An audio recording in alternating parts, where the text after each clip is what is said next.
Word Balloon is brought to you by the League of Word Balloon Listeners.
Hey everybody, welcome back.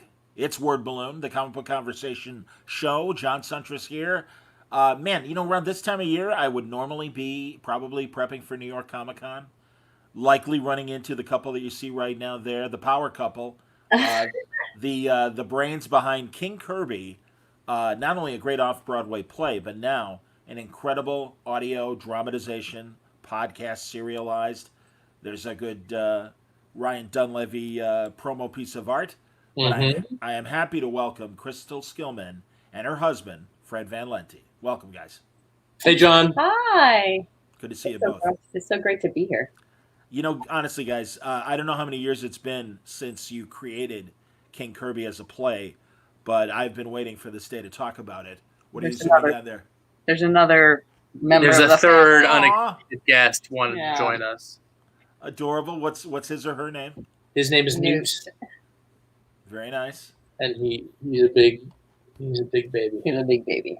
Absolutely. Now, the audience likely knows Fred's whole background, not only as a comic book guest, but certainly recently as a trivia master here on Word Balloon Live, and I've appreciated it, Fred. And I know you got a great new. He loves it. I know you got a great new graphic novel on the history of basketball. Is it out or is it coming? It was out September 22nd. So wherever fine books are sold, and mine. Fantastic. And Crystal, for people who don't know, very accomplished off-Broadway playwright. Lots of plays playing in the country and North America. And you even involved me in one of your Chicago productions, which I did. Meant the world to me. I had not acted since high school, and it felt so good. You were amazing. It was another kind of love about a family of punk rock singers, and John played the radio host. It was at Chopin in Chicago, I believe. Yeah. It was great. It was fantastic. I loved doing it. And so yeah, let's talk about the origins of King Kirby. Of course, another patron of King Kirby. Crystal's the reason I sometimes write plays. Indeed. Because King Kirby premiered at maybe it wasn't the first one. It was one of the comic book theater festivals. But where Dean had one of his first. The Brick, and then. But it was King Kirby was the second one. I think Dean was in both. And Dean was in both, and then Dean has continued to develop work at the Brick and a few new places too. So he's been rock and rolling with the new plays. Absolutely. How many live productions, different cities has King Kirby already been in? Oh wow! North Carolina, Calgary, Seattle, New York, Philly. There's one. There's another place near there's one in San DC. Francisco. I think there's a outside DC. 6-ish. That's amazing. and it's definitely read out loud in classes and stuff too. Oh, that's great. That's fantastic. Oh my God. So let's go to the beginning. The inspiration for creating King Kirby. Wow. Well, I'll let Fred lead because he started writing the first draft. Before I even sort of broke into comics, I sort of got fascinated with Jack Kirby's story, partly because it's such sort of a Zelig-like arc through the 20th century. You know, he was a kid in the sort of gangster-ridden slums of New York. He fought in France during World War II. You know, the romance comics he and Joe Simon came up with were such a huge part of 50s, what we think of as 50s culture. The Marvel age obviously sort of had one foot, his New Gods and Marvel stuff sort of had both feet in sort of the psychedelic movement, and he was one of the first creators to really exploit the direct market with creator-owned comics. So he's just kind of everywhere, and you know, I was kind of struggling at the beginning of this century with my career, and I saw Crystal's career taking off, and I kind of parasitically decided I would copy her and do a play based on the material I'd got for this Kirby biography. And I did a draft. It wasn't bad. You know, we had a reading of it, and it was well received, but there was no real outlet for it until the Brick in Brooklyn started doing this comic book theater festival, and I pulled it off, and I pulled it out and showed it to Crystal because I think like over a decade had elapsed between me writing the first draft. And you had made some really great advancements. I had just come off of a play called Geek that I wrote for Vampire Cowboys, Queen Wynn's company. And was Geek before King Kirby? Well, I had been working on it, and it was produced before that. So at that point, I had some. I think, you know, I just started to work on that. So I had real intel that, you know, we need to start in a grounded place before we go to fantasy, whatever that grounded place is, and whatever the rules are. And so in the original draft, we were meeting so many of Kirby's creations and ideas, but I said, what if we flip it and we meet Kirby first, and what are those circumstances? Crystal did enough work on the draft. I was like, congratulations, you're now the co-writer. That was insane. He gave me that, and he said he put it on he didn't tell me, he just put it on the script, and so he just handed it back to me. And I love giving notes. It's interesting. With my students even, I struggle with feedback in a traditional way. I don't like doing coverage. I don't like that kind of stuff. But I love reading and talking just organically. I really like that a lot. And so obviously Fred and I know each other really well. So that's always fun. Just a little bit. For the audio, did you hire an audio production team to adapt it? How much was there of the live performance and that cast going into making this audio drama? It is such a cool story. We both got the email at the same time. Zev, who runs the startup, AIA, he found this audio drama of the play, which was recorded at Midtown Comics with the original cast. I don't think he actually knew about the recording. Oh, you're right. He didn't. He read the play. And so he said, can we make this an audio drama? We said, well, that's so interesting you say that because there is a recording. Do you want to listen to it? So we had a raw footage of the original 2014 cast. So the original production for the comic books history or the comic book theater festival had been kickstarted. That's how we raised the production funds. And one of the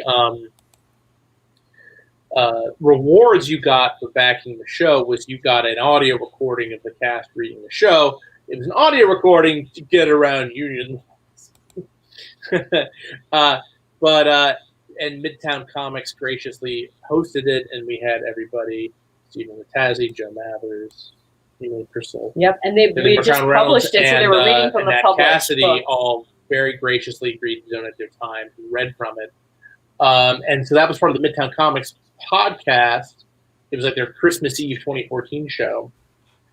But, when Zev came to us and asked us if we had any audio plans, my attitude was, we already have this terrific recording of the whole show with the original cast and with some sound effects added in. And so he worked his production magic, his audio production magic, and we added a bunch of sound effects. We had in the original recording, like I was reading scene directions, and so we cut me out at my request.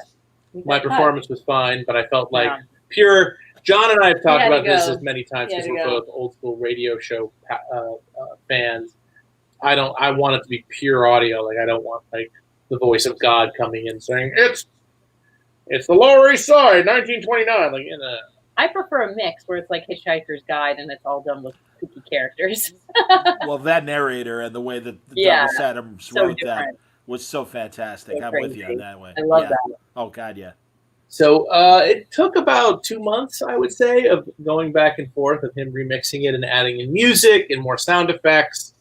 I think we looped in a couple extra lines that Zev and I did actually to sort of move the story along and make it a little bit clearer for people who just were purely listening on audio.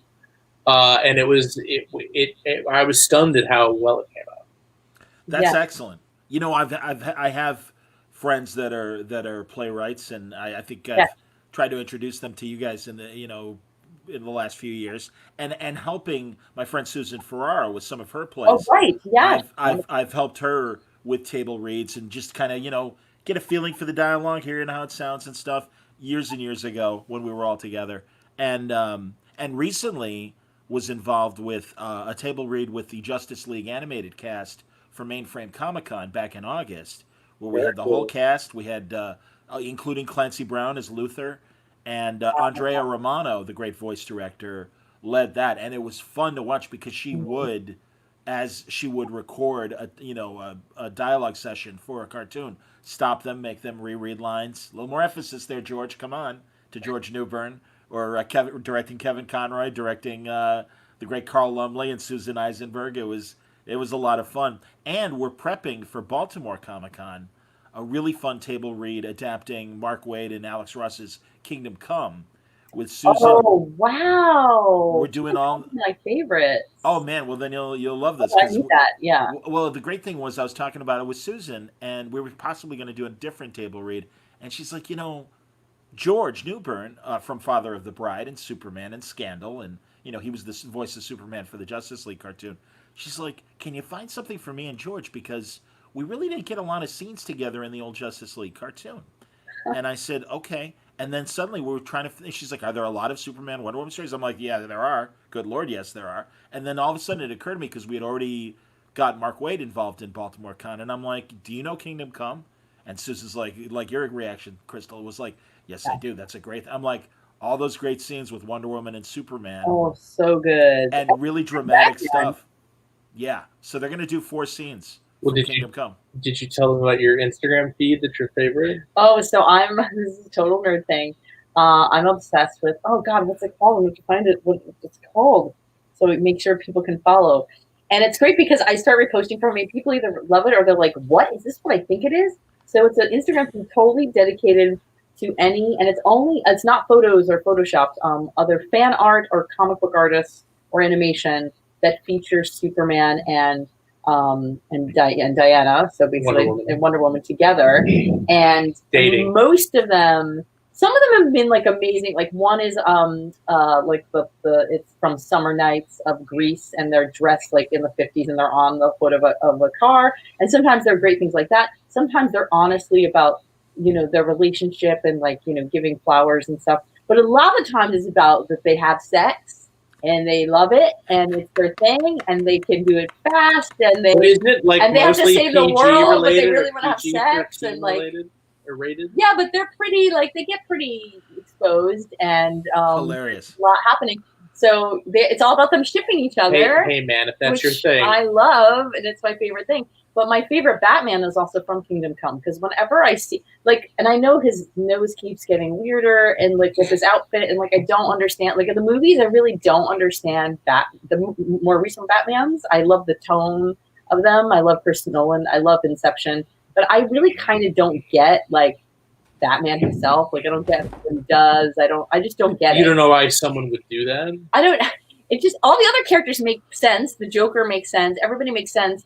But what makes sense to me is the Batman from Kingdom Come, where you're actually seeing him get older, and he has to build an exoskeleton to survive because he had been through a lot of shit. He just built that store. Yeah. That's how old he is. And so that last sequence where they're having, that scene at the diner is my favorite thing. I think it's one of the best scenes in comic books. It's just so good.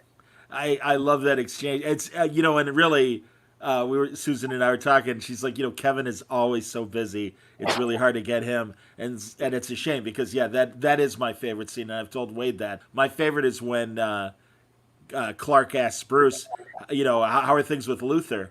And he goes, I caught him trying to hack the Bat computer in the Batcave the other day. And then he says hello. Oh, that's right. And Clark is all excited, like, really? And Bruce is like, no. And it's just like, again, it's like, no, you idiot. He hates you. Oh, and it's so perfect for both characters because, of course, Superman's like, oh, maybe we're friends again. And Batman's like, dose of reality. No, you're not friends. Sorry. We're never meant to be friends. Okay, so it's called for people that want to follow. And if you want to watch Superman and Wonder Woman get down shipping. With it. Yep, yes. Shipping. It's called Diana and Cal. And look, and sometimes K-A-L. Yeah, K-A-L. And sometimes, like, the new version is just as super friends, and she's tied the lasso of truth, and they're kissing, and they look like 60s. They're cute and geeky, and it's whoever runs it is does these great things like isn't romance lovely, or like it's look Pretty Princess, or I don't know what. They all have different things.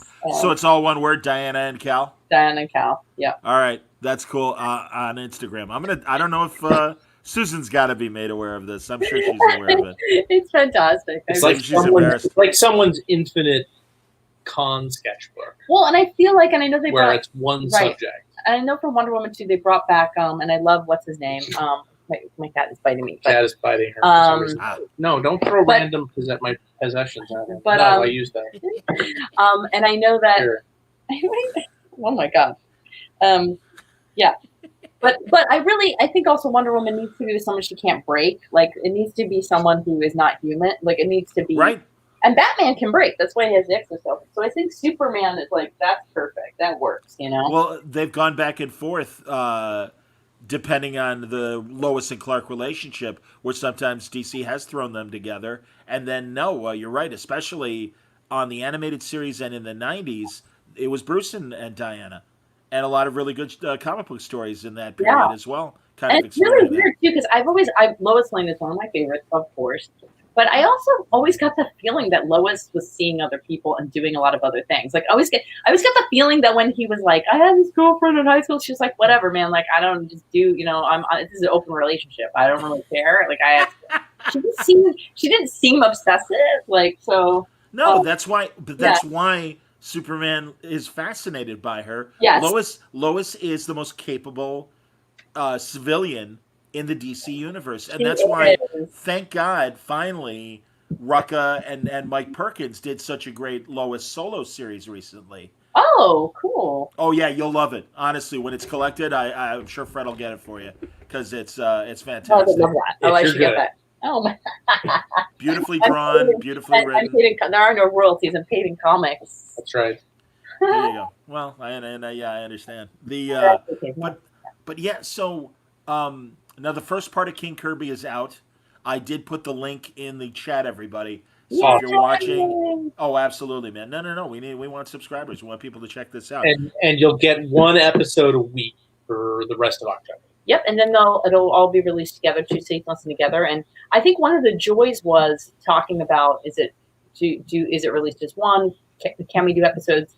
And define the episodic nature, which, we had written it that way, but because we didn't take those pauses, and these cliffhangers, it was really cool to be like, wow, how riveting is Jack's story? Like, there were so many moments where you're just like, oh my gosh, what's he going to do, or what's going to happen now? And so I'm excited about this journey that you can experience. Well, and I think everybody's so lucky, and we're so lucky that we have the recordings of the original cast. We can't say enough great things about Stephen Atazi, who played Kirby, who has a million Broadway credits. Your audience may know him best. He was Dr. Orpheus on Venture Brothers. And that's that show. When we were recording in Midtown Con, and you can hear it in his performance. Like, not only is he this great veteran actor, Indecent is on Broadway HD. I show it to a lot of my students. It's my favorite Broadway show. One of my favorite Broadway shows that's come to Broadway in a long time. And Nat Cassidy is great as Stan Lee. He really sort of channels Stan's kind of vaguely sinister showmanship. But really, I think that's kind of the humanity out of it. He also did something beautiful that you can hear in the audio so well. I mean, obviously we had costumes and stuff for the theater production, but his voice ages. It's really impressive. That's true. It's really impressive. You really feel like you've lived with Stan. Well, and which is a lot to say. Well, and it's also hard from it's really hard in the stage performance because vocally, technically, Jack. We first meet him when he's like 10, and we follow him until he's an old man. Stan, we first hear when he's 15, 16, and, and he ages up to a middle-aged man. So it's both Nat and Steve did a really terrific job. There are some versions that, the casting of Stan and Kirby in the theater productions have always been a source of joy for the teams. And in Calgary, they did something very interesting. They had both of them be in their 60s. And so when they play the different ages, they themselves as the actors were around the same age.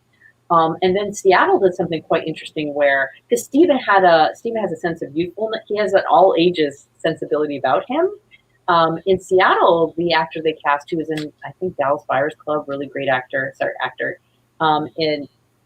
He was in his late 60s. So when I saw, so each version brings something different. That version was also in the round, which I thought was really extraordinary. Wow. So they had these pop art kind of hanging things where people could emerge. Saw that production. Yeah, so that production, that's what Rob with Forbes. Yeah, he saw that and loved it. It was a really riveting production. When he says to Stan, I have nowhere else to go. I need this job. And being in his 60s, it had a whole other gravitas. Even though we know he's playing a different age, it was just because the weight of the character and the youthfulness of Stan, because in this one he was cast younger. And they also did something great that I just thought was a great choice, where there's a confrontation scene, which ends up being a reveal for the audience members in terms of how it happens.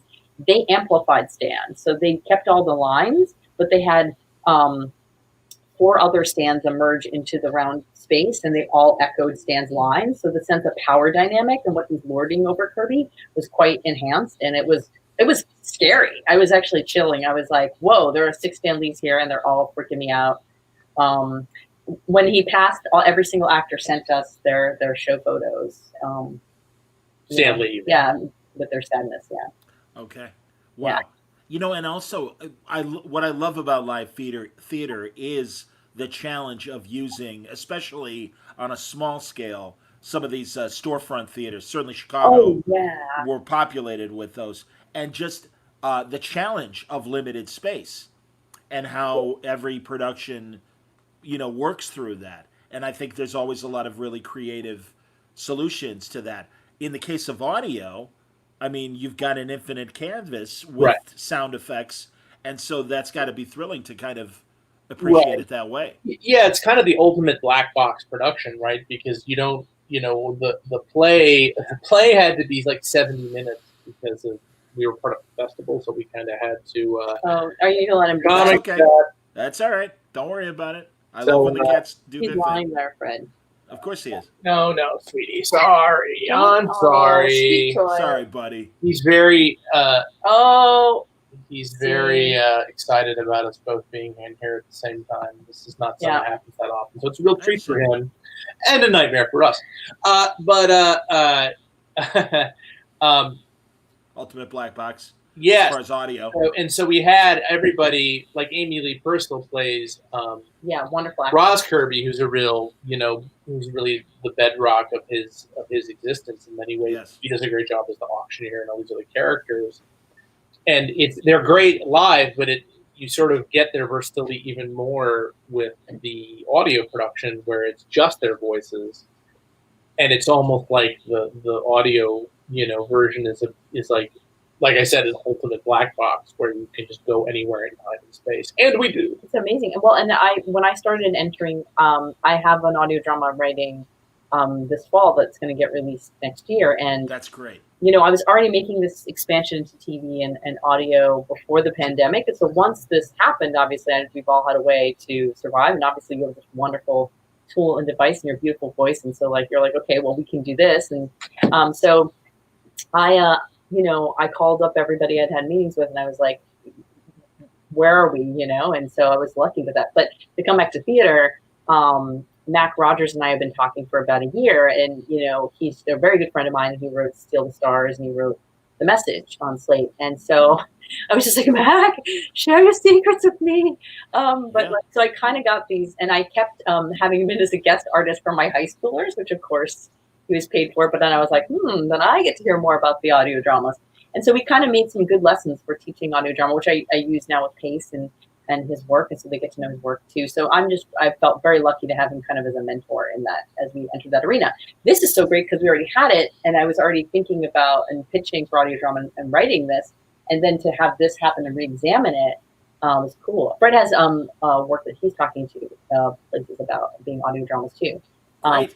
But the big thing Mac would talk about that I felt was so true is like, and I just realized with his work, like, you want an alien, you can have an alien, like we will picture whatever you want. And I even when talking to my students today, like, because they're pretty good, man. They've devoured my structure packets and also like Aristotelian, but also like, fuck Aristotle. Like, we've done it all. Like, we've looked at it all, right? But what's awesome is with these little bites, let's say it's 20 minutes, let's say it's 15, let's say you have so much. How you build something in terms of drama is you get there's a lot of cool stuff you can do, and it's just neat and liberating. I also think it's neat because not that I don't like short plays, I think they're great, but sometimes I do call them the Muppet Show because, do you know what I mean? Like, you get a little tired. You're like, oh, this is the third one. What's this one? This one's the best. Okay. Like, I'm a little tired. Like, for an audience, I think sometimes 10-minute play festivals can be pretty taxing. But what I like is that you can write a short piece and it can be a standalone in audio drama and build. And I just think that's so interesting. I totally agree. And I love, again, as Fred mentioned, I mean, he and I are such big old time radio fans. The revival of audio drama since the internet has really exploded has really been terrific. Sure. And really, Crystal, honestly, and I'm sure Fred and I talked about this, you were one of the first people I thought of, just because your world is so live performance oriented, and really was like, shit, that sucks. So what do you guys do to adapt? And I'm sure maybe you and I even talked about it, but you mentioned that maybe you were flirting with animation and audio and stuff, and I'm so glad. We do. We were very, and that was Kismet too, because we actually, Eat Fighter, which is on Webtoon, which is our comic book that Fernando Pinto has drawn, is really great. The print version's coming out, but we started working on. I had worked on the live action version for about a year, and I've been polishing my TV materials. And then when this happened, we were like, "This is animation, isn't it?" And once we did the pilot for animation, it really sung. Well, we got interest. No, but we had finished it first, so we finished that pilot in animation. Yeah, and then Webtoon called. No, that's true. We had shifted to animation. No, we were doing it with Vampire Cowboys before that happened. No, it's not. Clearly, they're not married. It's not true. Tell it all. Because you're forgetting that a different studio approached us about it prior to that. Oh. That's the part of the story. Yeah. Well, anyway, it's still so Webtoon. We have a shopping agreement with Webtoon. They're talking to companies. It's been a long quarantine, you guys. I know. Again, you guys are talented and you're adapting, and I'm really so glad about that because you know what you're doing. You guys know what you're doing. This is fantastic. It's Fred, are you adapting? To what? Love. Dean, Gemini Collision Works produces a great new radio drama called Life with Althar. I would like to check it out. That sounds great, Dean. I'm gonna check it out right now. Absolutely, that's fantastic. No, honestly, it's. I was talking to Chris Cantwell this afternoon, who's currently writing, Iron Man, and is doing the Paper Girls adaptation for TV. Did that great AMC show, *Halt and Catch Fire*, and it's like, no, it's honestly this new status quo can paralyze you from a creative standpoint, or kick in your jeans, and all of a sudden it's like, all right, what can I do in this weird situation? That's why I started doing video. And I mean, so no, I think it's great, and I'm really excited about really finally sitting down and hearing the entire King Kirby story. So that's great. Dean has put in the chat in Facebook the link for that network. Thank you. So that's cool. Absolutely. So people should definitely check that out. I mean, listen to King Kirby first. Oh, Well, and yeah, Dean has a new comic out on a webtoon as well. I think the new version of the Red Hook is out. that's right. The latest chapter of the Red Hook. Absolutely. And so yeah, Very I would cool. love to listen to Fred Kistler radio dramas. Absolutely, man. Say, yeah, Dean knows. He knows what he's Yeah. talking about. Did the Kirby family? Did you need permission? I mean, I know Jack is a public figure, but is the Kirby family aware of the play? Why? Do you know something we don't? What'd you hear? Are there guys coming to my house right now? Wait, I hear knocking. Here comes the Wait. subpoena. Yeah. Neil, I think it's Jack's eldest son, wrote me a very nice note once. We got a very nice review in the New York Times, the original production. I haven't really spoken to him since. I'm not a lawyer, so I don't know if we needed permission, but we didn't get it. Well, again, I think he's a public. You know, I think he is a public figure. I'm of the ask forgiveness, not permission. Sure. Rule. Well, I'm glad that and really it was more so to see if they liked what you guys did, and it sounds like he did. So that's great. At least based on the It review. meant a lot getting that note. It meant a lot. Yes, it did mean a lot, and they sent it. I think that through whatever strange coincidence, although I feel like karmically we helped. Like the week the New York Times review came out, and I got that note. I believe that was the same week that Marvel / Disney and Kirby settled. The Kirby era settled. Yeah, it was really right around then. It was the same exact time. So And there it was were a sort of definitely good, things- interesting coincidence. There were definitely things we took into consideration, and especially because I think some writers, be it a screenwriter or playwright, would write a biopic or a bio picture. I've always considered this a play that tells Jack's story for a very specific purpose, asking what is story and what does it mean, with your story, and you feel that you gave it away, and is an artist, is drawing, writing, and all these other great big issues and themes with the particular story.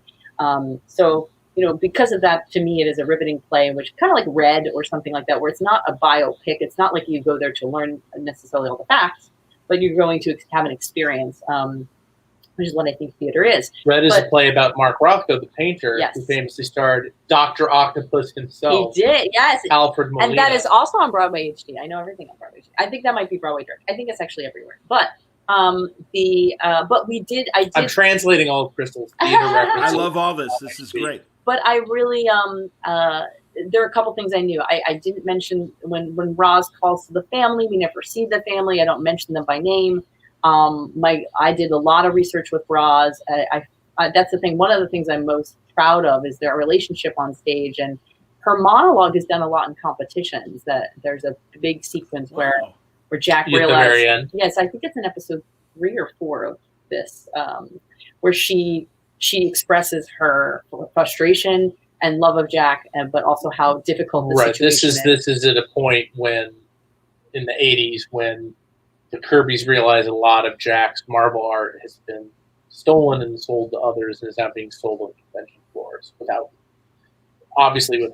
his knowledge, and even more obviously without him getting a dime from it. So it's very dramatic. It's one of the better scenes. And I also think it's an interesting. Fred and I have written a few things, and we always put our stuff into our characters. But there was something, and this was the first thing we wrote together. So we had been together for 15 years or something, and we had not written together, and we had done our own separate stuff.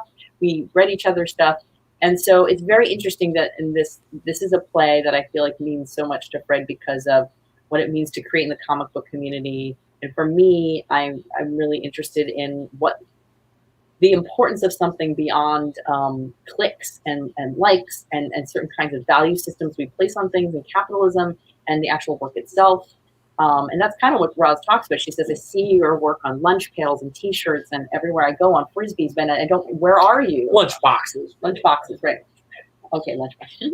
But it is a husband-wife dynamic. So I feel like as we were writing, we kind of have, as an artist team, we kind of had our little dynamic in there. And that scene, which was one of my favorites, we were arguing a lot. And I think, and Fred did try to cut that monologue. And I think I said something like, I will never how was I you are wrong. That's not how I remember. And we started arguing so bad one time. I go, oh, that's in the scene. And we go, oh, it is. And so then we put in our direct argument into the actual scene work. And then we went right back to So fighting. you don't understand. Oh my God, put that in. Probably. That's really good. Yeah, we did actually. we do recognize good dialogue, even when we're upset. We do really like. That's outstanding. That's fantastic. Jesus. Yeah, I have that problem so much sometimes. Like someone's like crying and upset, and I'm like, I understand. Don't forget that. That's really good. Like what that's could be something. You're just like, oh God, what? That's it. Hey, you got to use life in your art. Absolutely, man. That's what makes it only that much more real.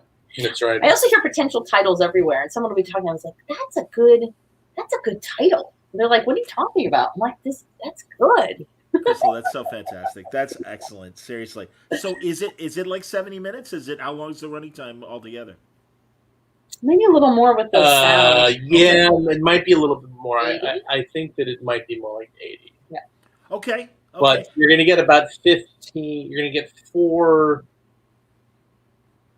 15 to 30 minute episodes, I think. Okay. Yeah, some of them are 30. Yeah, they're not 30, but they're 25. Yeah. Okay. Yeah. So so the first episode, the spark just dropped today. It basically takes up Kirby's life up until he meets Joe Simon, who's wonderfully played by Joe Mathers. There's a great kind of combination of like he's a little condescending to Jack, I think, while at the same time kind of being in a little awe of him. The second episode's called Boy Commando. It's about the success of Captain America and Jack going off to war. We also meet a teenage Stanley Lieber in that episode, who works for Captain America's publisher, who happens to be his cousin-in-law. Third episode is Young Romantics. I'm trying to remember what we named some of these episodes.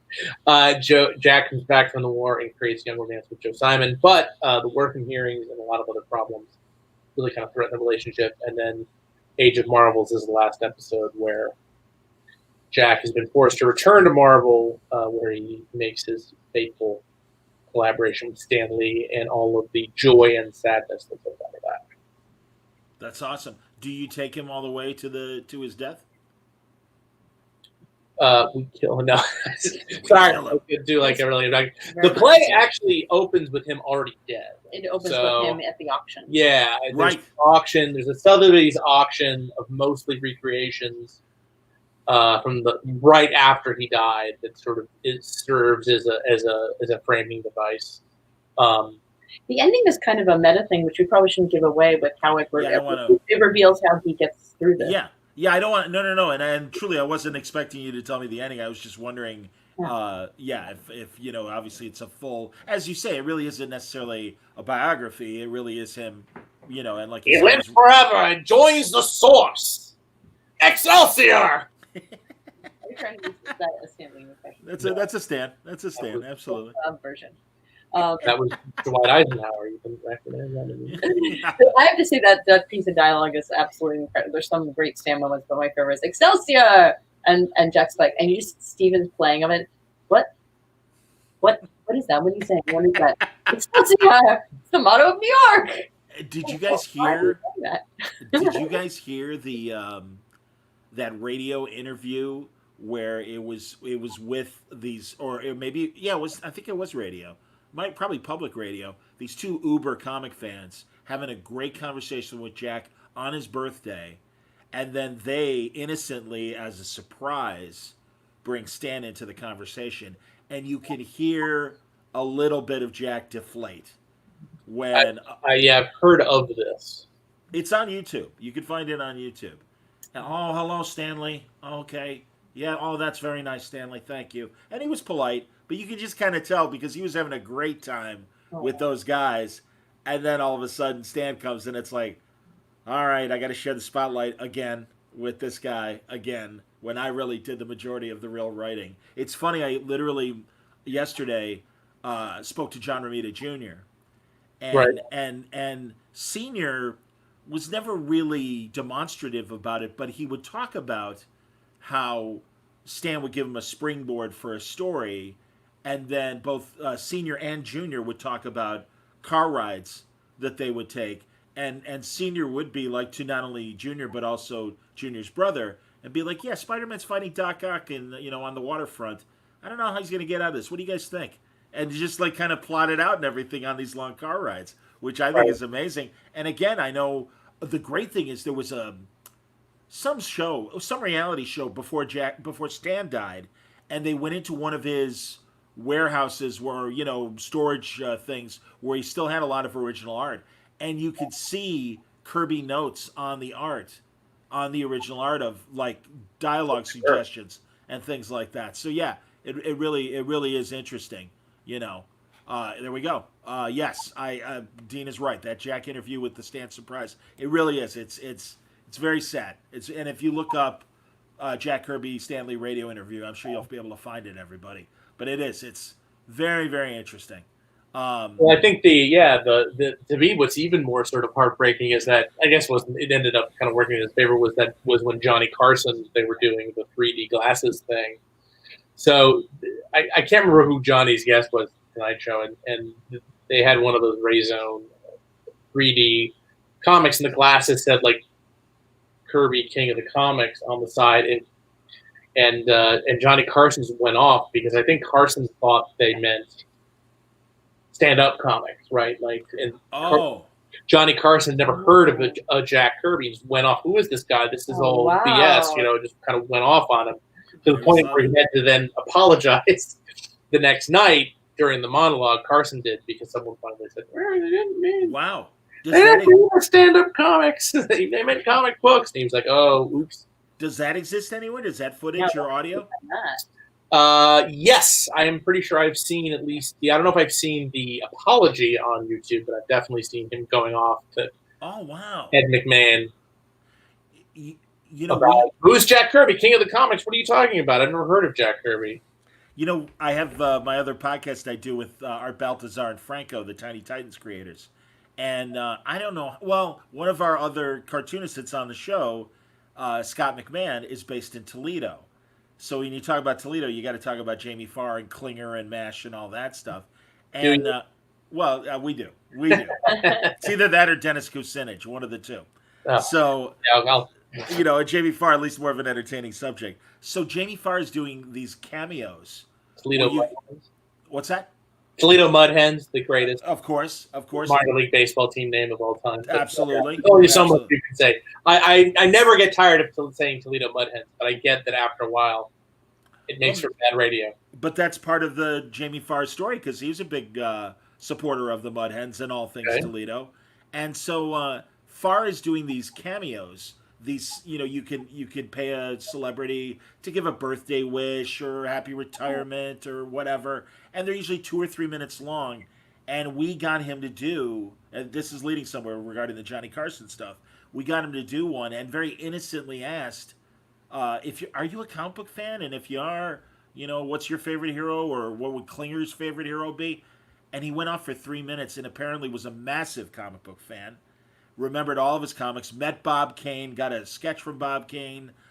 Held up a bunch of old collections of comics like Jules Pfeiffer's The Comic Book Heroes, which I'm sure Fred is well Sure. aware of, Mhm. and also a collection of the not that you wouldn't be, Crystal, forgive me, but also this comic strip thing, and he's rattling off names of heroes, not just the obvious, but like Spy Smasher and the Vision, and things crazy. So then we found Howard Chaykin directed me to a Mike Douglas clip from the '70s where Jamie Farr was his co-host, and they had Phil Suling on, the New York Comic Con guru and direct market guru, and Phil had a stack of Golden Age comics with him, and not protected, just here they are, here it is. And Jamie Farr knew every character. It's the funniest thing in the world. Now, is this the same Mike Douglas episode that Wendy Peeney shows up in, dressed as Red Sonja? Yep, yep. All on YouTube, everybody. And it's so funny. It's listed as Wendy Peeney as Red Sonja and Mike Douglas. She literally shows up in the last 20 seconds, and the rest is all Jamie Farr and Phil Suling geeking over comics. And Jerry Lester, the old New York comic, thinks they're the two biggest geeks in the world. And Mike Douglas is just like, I have no idea what you're talking about, but you guys are excited, okay? And it's the funniest thing in the world. But yeah, we got Jamie 80 whatever year old Jamie Farr to get excited about comics, and it was the best gift we could have. We're so proud of it. It's so fantastic. I'm totally gonna watch that. It's fun. It absolutely is fun. So, all right, as we said, so King Kirby, it's going to be 4 episodes. The first episode is already out now. Yep. I wanted to swing the conversation to both of you and Crystal. I'm gonna because a couple recent documentaries. I'm halfway through this great one that's on Amazon Prime Oh, about Pauline Kael and her oh, criticism. yeah, I forget what it's called, but Film Forum was showing it. I think we could still even watch it through Film Forum or on Netflix. But yeah, I heard amazing things about that. What did you think? It's great. It's fantastic. I'm only halfway through it, and then a great old producer of Broadway shows, and I want to say Leonard, and I can't remember his last name, but it was made within the last 5 years. Oh, It's so great, and I'll send you. And shame on me that I don't remember it right now. But oh my god! And this guy does go back to the '60s, and Hatful of Rain, and Jason Robards in his prime, and so wow. many. Oh, seriously, It's not sci pure though. It's yeah, it was probably one of those. Yeah, I can't wait. I think it's so interesting. And not Jack O'Brien, but Jack, I forget his name. Is the Art of American Musical. okay, That's really exciting. Anyway, we'll share musicals and producer stuff. Yes, the stories from those times are really amazing. Um, yeah, the stories of Frank Lesser, who's one of my heroes, but wow, the stuff that went down in terms of misogyny in the room is kind of crazy pants. But what I love about the producer side here stops in the middle of the book. It's called because that he follows he was on almost all producing a lot of the Frank shows. And on Guys and Dolls, he tells some terrific stories. He tells the story of how George Abbott really went and cast for the original production like magicians and vaudeville actors, and he said, I want you all to be gangsters, like you're all part of this colorful New York, this is what it is. I think it's New York. It's either that or Chicago, I think. But I think it's New York, right? oh no, it's absolutely New York. Yeah, Damon Runyon. yeah, Yeah, yeah. it's all Damon Runyon stuff. Yeah, yeah. And he had a rolled up newspaper because he realized that they really wanted to do well, and so they started to try to act. And he said, gentlemen, you have been hired for your interesting looks and character. And he goes, if you try to act, I will hit you with this newspaper. And like that's what he did to them. But then also talking about if I was a bell, I'd go ding dong, ding dong, ding. Frank Lesser was really frustrated. He had written the song, and she wasn't able to there was no chemistry, so to speak. Chemistry. So Frank was literally, slapped her. He got so frustrated, and Cy stops the book. He's like, look, it was terrible. I know bad things. It's like, oh my God. But that is the reason why, in terms of evolution of the song, that's why she's drunk. Because they were like, and once they made it that the character had drunk a lot, she was able to do that. And it probably was traumatized by the hit, not great, not good producing. Yeah. Or Frank Lesser. Frank Lesser would also run a music rehearsal, and he'd be like, louder, louder, keep going. And then he would go, and they didn't realize he was gone. He'd come back eating an ice cream cone. He's a genius. The lyrics, I still listen to the lyrics of, especially now, I'm thinking about capitalism and everything we're going through. I think so much of the lyrics of this, is it The Secret of Success? And then that's the Michael J. Fox movie. It's the, How to Succeed. Business Without Really Trying. It's just such a genius, piece. And so every lyric, a secretary is not a toy, like every single lyric, which is so satirical and smart. I'm a big Frank Lesser fan, so I've been listening a lot to those for some reason. That's outstanding. And it's funny you mentioned How to Succeed in Business, and I think of Robert Morse, and I just thought it was so poetic So that great. he's He's a the madman. senior. Yeah, he's the senior man in Mad Men, and it's like it could totally be the same guy, 40 years later. I'm a big Robert Morse fan, and one of my and I'm not really like, I know actors, but if people know about me, I don't remember names really well. Like auditions are hard. Like I'm not really into celebrity culture, and but Robert Morse is someone I followed, and I was lucky that I grew up near Powerhouse Theater, which was at Vassar, and so he did an extraordinary play called Capote, and it was about Truman Capote, and he played him. And my God, that man is an incredible actor. I mean, I was like this close to him, in the front row, and totally different than Mad Men, totally different. He's just a versatile, and he's also a character actor that became a leading actor, which is always my jam. I get so excited when I see that. It makes me so happy. I agree. Yeah. Yeah, because I like different kinds of characters. So. Well, and different looks. Yeah. I love that documentary about Margaret, and I can't think of her name, the great Hollywood casting director, and Julia Taylor was in there as well, who Woody uses, and a lot of these people. But no, it's you want interesting people. I mean, it's easy to find beautiful people. It's more interesting to find, and I'll do old Hollywood, the Thomas Mitchells, the Carl Maldens, the Matthau's before he became a leading man, and just those interesting looking people. And yeah, Elaine Stritch, who was beautiful, but at least always had that sharp attitude in everything she did. Oh, she's so amazing. Yeah. And I love it that, Ethel Merman, who obviously was the best, I always think of that Sondheim-Ethel relationship, which as he matured, he felt not great about, but she was extremely frustrating to work with as an actress because she really, she wasn't about subtext, shall we say. And so he did not think she was that bright and had difficulty with his lyrics are, this is very complex. She has to do this breakdown song. And he was very frustrated. She would not swear against her father or God, or she just wouldn't do certain things because she said, I'm not going to do that because the audience won't like it. And he's like, that's not your job. I have a problem with that. But also, of course, I can't remember who directed it originally, but I don't think it was Jerome Robbins. I can't remember. But whoever the original director was like, because he's a kid. He's like, shut up. This is Ethel Merman.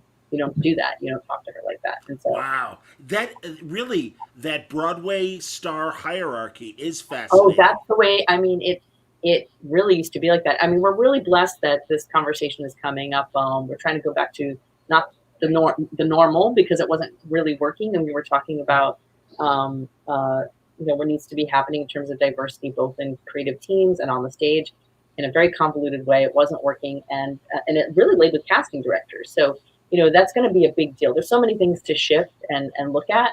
Hamilton being aired brought up a lot of those conversations, which is really, really great too. So, not shying away from these conversations and making sure that, there really is, there's so much space for everyone. And that's also why I like working in audio drama and TV and plays.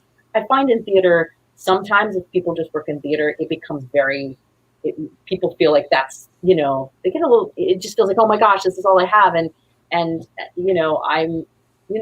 it's great. A play every few years is terrific. If more happen, that's awesome.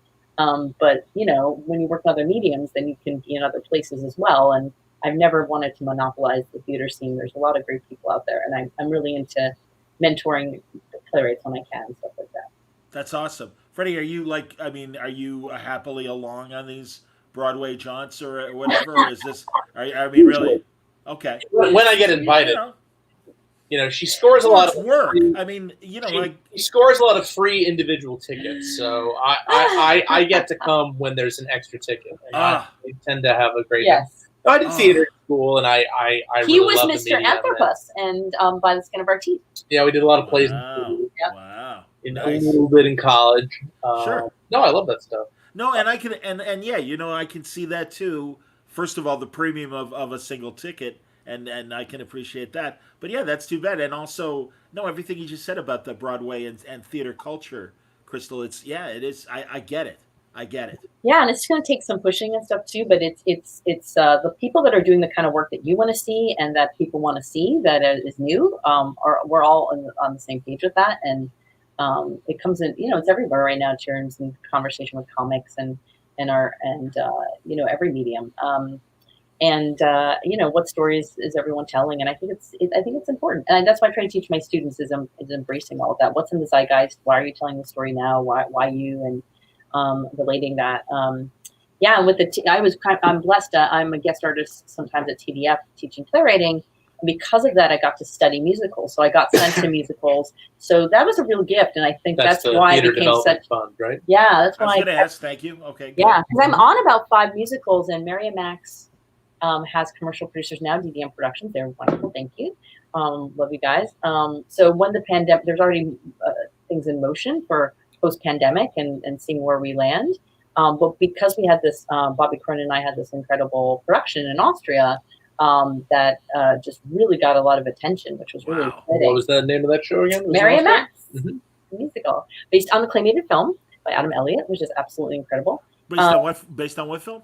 Mary and Max, same thing. But Adam Elliott is the animator, and it's black and white claymation. But John, if you haven't seen it, wow, you would love it. Oh no, please, yeah, I'll have to check that out. Yeah, it's really beautiful. Tony Collette and Philip Seymour Hoffman star. Yeah. Holy shit! Wow. Awesome. Really cool. And the musical version is really, really unique and special and very necessary now because it's about all about connection. And basically an 8-year-old girl lives in Australia. Her mom's like an alcoholic. It's kind of larger than life, her but true.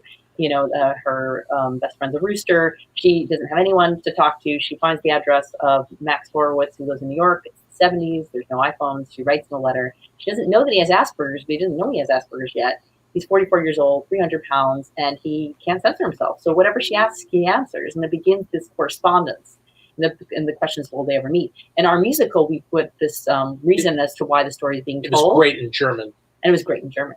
The music is really incredible. Cool. What Bobby's done. So, so I feel like so we're really excited about that. But then I am on with Sam Rattel. I'm on a new piece called A New City, which is a really exciting piece. He grew up in a cult actually, and so it's a really smart piece about this cult like in mid-America we don't know about, and we'll keep talking about this as it comes. And then Lynn Shankel and I have a show called Postcard American Town.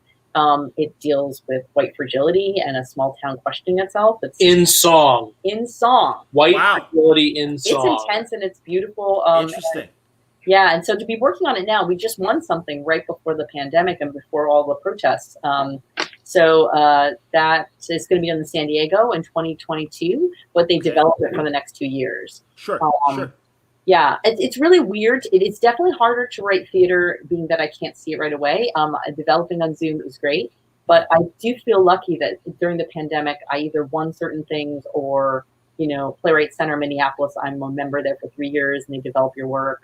So they called up, and so to feel not alone and have that support is great. And I'm just trying to put that forward. I'm a part of a lot of TV groups and a lot of playwriting groups, and I'm seeing playwrights get in the room together that haven't seen each other in a long time or brand new ones. And I think we're going to see a lot of new theater companies and organizations and new film companies out of this, because everybody's getting together and there's this big genesis going on, because that's really all that can happen right now is genesis and maybe audio dramas and the things we can make.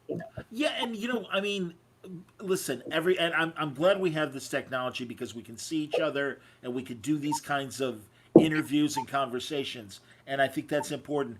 Is there a way beyond table reads to? I mean, is anyone in live theater thinking about using the Okay, they are. Yeah, it's I would the intel on that because the producers of Mary Max's are also working with me on a play called Rain and Zoe Save the World, which is about 2 teenage climate activists who steal motorcycle and go cross country to shut down a pipeline. That has music scored by Bobby Cronin as well, so it's another Bobby Crystal piece. And they have been talking to theaters in the UK, and in general, UK has they're supported, they're funded, they have arts and their culture. They're not trying to get a madman who has COVID out of the White House. So their president did have COVID, but he actually felt bad about it. He's not a great guy, but there we go. So, but it's built in. So, so they're already have an aggressive schedule of how they're going to try to get back. So the theaters we're talking to would be fall 2021, just to be safe. I think that's probably going to be safe for everybody. Sure. Here we've done a really interesting thing. I just think it's just been kind of difficult. Shows have been announced as early as January. So I think people might even still be selling tickets for January. We know that that's really not going to happen or happen in the way we desire. A lot of things here are at drive-ins and things like that, which is cool. A lot of cool creativity for sure. But I think that with the unions, with how American theater works, how Broadway works, it's coming back, but the actual nuts and bolts of when, how, and where, without a vaccine and without some of these, with all the struggles that America's facing, is a little harder. One major regional, for instance, canceled completely 2021 even. Some are just saying, look, let us figure it out and let's come back bigger and stronger. And many of them are hiring new staff. And sometimes it's the opposite, So I think we're seeing such a change here, and it's a big deal what Trump said about the no more support for anybody other than the airlines. We decided at the last minute, retweeted that. So the people in the arts have been really hit bad. And before Trump, it should be noted that, it's been really the National Endowments for the Arts have been cut down so badly. And that's a big reason why I'm the kind of playwright I am, because when the people I was looking to in my early 20s, I was like, why am I having such trouble? Like, why isn't the industry easier? I'm so confused. But I also really, Angels in America had that kind of money. Like, I don't know if he directly had that grant, but certainly a different kind of culture. And, Yes. I there's no way I could have worked like those playwrights because that was all gone. Like, and then they didn't want to develop plays anymore. So either you had to do that independently. And so the reason why I think I'm able to understand, gosh, if you can't read the script, I got to show it to you, and I know how to do that. Open is a good case for that. I definitely workshopped that and made sure I had the right producers in to see it, and I knew how to do that. That's because I began working on Mary Mac's musical, and I understood how to do this and how to drive my development. And I try to teach playwrights how to do that, and most are getting it, but some still, I don't really meet them anymore, but they're kind of rare. But like any playwright that's like, great, I wrote it, let's go sit on a stack of scripts, it's going to be sorely disappointed because it's not, it's not going to work the way you think it does. And that just sounds awful already. So, yeah. No, I hear Fred. I appreciate you letting me and Crystal have this tangent because, Yeah. honestly, You're a nerd. Riveting. It's riveting. Shut up. No, honestly, Crystal, I've been waiting to have this conversation with you for real for the last 6 months. I'll tell it like it is. I'll tell the truth. But no, honestly, I'm a pop culture nerd, and that includes live theater. And honestly, I just want to know how everyone is reacting to this weird time. It's hard. And it's so hard. And Chicago has a lot of. It's hard. A lot right now. yeah, and I mean, literally, God, I live by so many of these storefront theaters and little music bars and stuff, and they're all screwed right now. They're screwed. And that's why I moved back to the city to enjoy Chicago and this great live entertainment that we have here. And right now it's at a standstill. So no, again, I really appreciate the information that you're sharing with us and everything. Chicago's always been one of the most beautiful theater towns because it has something very special that no other. I've been done across country or traveled across country, and I've never seen anywhere else. Even in San Francisco, which are a lot of cool little independent companies that I really dig. The big Steppenwolf works with and cares about the storefronts, and it's just something that we don't have here. We have people from.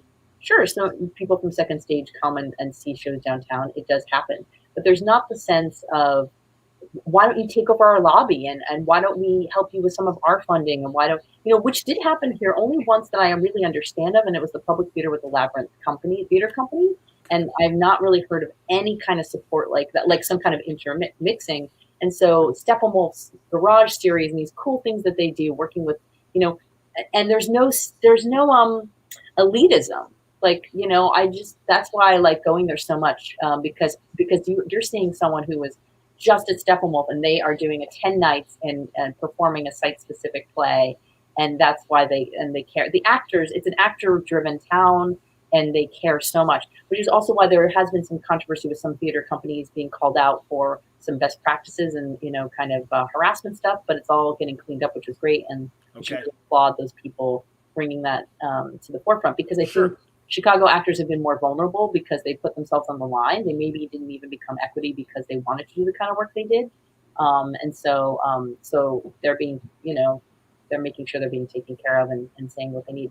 I'm not going to be in Chicago, but Brian Renaud has a company called Random Acts, and they're doing that kind of horror series. I'll send it to you. They're really cool. They're a really cool theater company.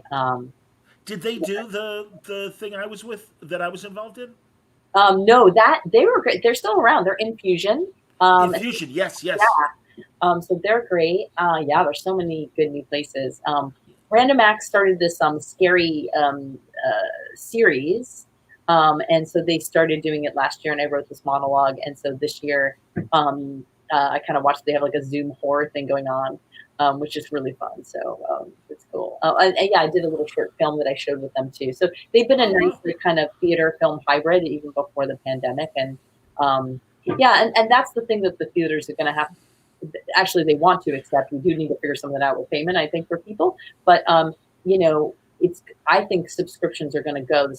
First of all, I don't think we should have subscriptions. I think it should be a monthly payment thing, like a gym or something. Like you pay $20. Remember, that's my own personal feeling. That's what they did at Victory Gardens when Isn't that a subscription? No, subscription is that you pay up front. So you pay like $300, and then you have to I just too much. It's too weird. And anyway, but that's my own personal thing. It's because I worked in a marketing company, in the marketing department of Circle Rep, like in the late '90s, and I had to call the subscribers, and I was like, "This is crazy," and they all seem upset all the time. Like, I don't know what we're trying to do here, but yeah, because you're calling them. Yeah, well, no, they were upset before I called. But I think the idea of I forgot what I was going to say. I had this like big grand plan what we were going to do, and I totally forgot. I'm sorry. It's okay. No. But I think that I do like the monthly idea. I do like the idea of it's about most likely there's going to be some kind of like film subscription thing as well, or like, because it's really brought up, like, what if it's harder to maybe get to the theater? So you probably will be able to buy at least one performance per run that would be live streamed or maybe shown. I don't think that's going to go away. I think that's going to continue forward, and I think that's a smart idea. That's what I was wondering, was stuff like that. No, I get it. Drew Manchu says hello, and can't wait to check out the audio play. Sounds interesting. So there you go. Drew, one of our mainframe Comic-Con producers and a good dude. So that's good to hear. Well, guys, listen, I don't want to keep you. I really appreciate you coming on. And Fred, thank you for the theater tangent, Fred. I know, you know. Girl, I like comic books. Shut up. I like stories with the pictures. Shut up. We talk all the time. I never get to talk to Crystal. It's only the second time she's been on Word Balloon, and truly, I really appreciate it, Frank. Because honestly, like I said, it's my do more of it. Yeah. No, and come back. Check out King Kirby right now on iTunes and Spotify. Every new episodes once a week for all of October on Wednesdays. The New York Comic Con virtual thingamabob, metaverse, whatever it's called, starts tomorrow. I am in Artist Alley. What does that mean? I don't know. But check it out. I got some exclusives up there, like signed books, Marvel Zombies, and Comic Book Story of Basketball, and all that good stuff. And the play, they can buy the play King Kirby's on Amazon. Oh, that's great. Yeah. All right, so if people want it, and I just, again, popped in the link for the podcast through Apple and through iTunes and everything, so people can check it out that way as well. Listen, it's a great first chapter. I'm looking forward to hearing the rest. And Fists of Power. Yes! And Wonder Twins. And and I don't know. Yeah, honestly, like before the end of the year, because we want people to hear it. But when you guys feel like it's safe to do a play review, come back. And I'll ignore Fred more and talk exclusively to Crystal. Again, I was riveted. The whole time. Shut up. Yeah. I want to show, now that you have that visual component, I want to show them the Jules Pfeiffer book where you learned to write on it. That's right. And hopefully next month, John, when me and Ryan's Comic Book Extermination comes out, we'll do another trivia round. Oh, that'd be great. And truly, let's talk to you and Ryan, and I'll ignore you and talk to Ryan exclusively. But no, we will. No, honestly, I want to. Let's get into the book. Ryan, Crystal's a champion talker. Ryan, you're going to get about 15 minutes out of him, and he's going to clam up. So we'll have to do the trivia. Can I do a category? Sure, you can do superhero musicals. I can do superhero musicals, but I also can do weird cult animated. Actually, comic book and comic strip musicals is a pretty terrific category. Yeah, I can do that. Oh God, yeah. You know, I mean, you're not invited. I don't know why you keep bringing. I got to reach out. There's an interesting project, and Julie Newmar is involved because she wrote the foreword to this graphic novel collection. And they're like, we think we can get Julie to come on the conversation as well. And I can guarantee you, Crystal, there's gonna be at least 5 minutes about Little Abner. I have to. Come on. God. Yeah, Little Abner. Jesus. It said the what's the one with the Jubilee Cornpone. Well, yeah, but her character is Stupefying Jones. Who you needed to wear protective goggles, or you were stupefied by her beauty. and that God, talk about timely. The country's in the very best of hands, the best of hands, the best of hands, and then just each verse taking down America. I mean, and the fact that it was about that they wanted to sell to make money so they could use it for a bombing site. I mean, talk about timely. Everything that's been going on, by the way, and I'll say with No, we're good. I had to watch. Do another hour. I had to watch that scene from Sleeper with the nose, because that's what this whole thing is reminding me of, with the doctors and everything. And it was like, doctors, it was like, we're checking in cell structure, checking it, it's like, that's great. This nose is gonna get it. He'll do it. I've seen him shoot a nose. Like that whole, the way they talk about the leader. I mean, it's literally what's happening right now. Yeah, it's insane. But yeah, we should do little snippets of Little Abner. I think it's so timely. I agree. And Fred, I'll pull you back talking Little Abner. It's just Al Cap in terms of.